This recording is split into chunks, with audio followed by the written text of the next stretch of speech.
And if their bad deeds outweigh their good deeds, then they will suffer the consequences, and that God will look upon them unfavorably, and that ultimately He will distance them from Him and from His mercy. And so the idea of heaven and hell is one of the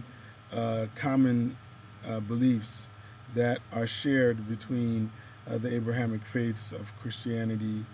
Judaism, and Islam. And the idea of heaven and hell, and the fact that they are viewed as true entities. And however, the Quran, when speaking about heaven and hell, speaks in allegorical terms, because the belief is that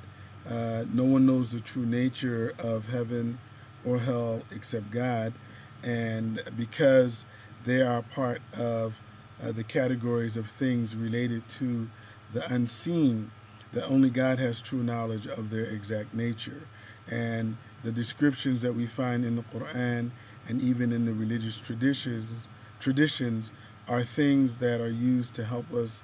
understand and appreciate the beauty of heaven and the disturbing and tormenting nature of hell. However, we are not to view that or those descriptions